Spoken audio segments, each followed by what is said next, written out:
Sergio Silva, tecnico del Follonica, è finita 2-2, dicevo con Gigio Bresciani come il 6 gennaio nella prima partita del 2024, sempre qui al Palacastellotti, fu 2-2, allora il Follonica dovette rinseguire due volte l'Amatori che era andato in vantaggio. Stasera è stata una partita di totale equilibrio, un grande spettacolo tra due squadre forti che hanno confermato di esserlo. Alla fine ti chiedo se sei soddisfatto del risultato e della prestazione dei tuoi.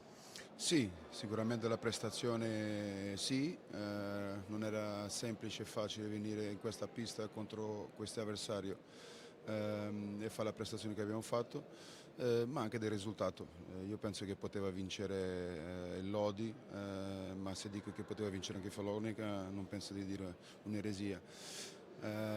Forse il risultato giusto va bene così, una partita maschia, ben disputata da parte di entrambe, un bel spettacolo penso per la gente, quindi va bene così.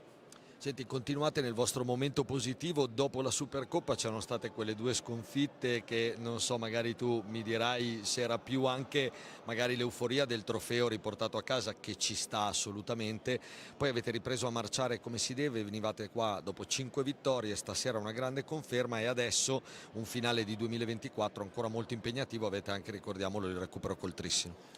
Sì, diciamo che dopo la Supercoppa vinta e la volevamo fortemente arrivata, abbiamo avuto un periodo forse di rilassamento che può essere normale, mi aspettavo che non ci fosse ma che può essere normale.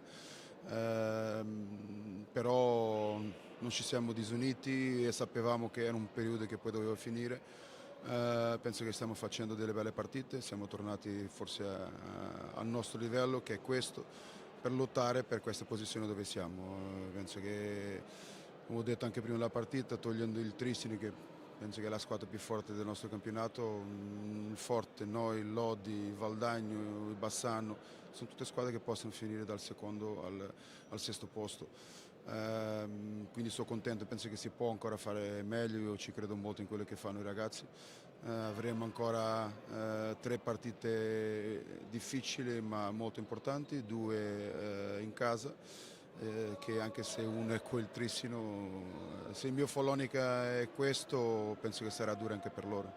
Volevo mandare un abbraccio a Massi, un nostro tifoso che non sta attraversando un buon momento, anche se non è una vittoria, è comunque una prestazione per lui, quindi un abbraccio a lui e che guarisca presto.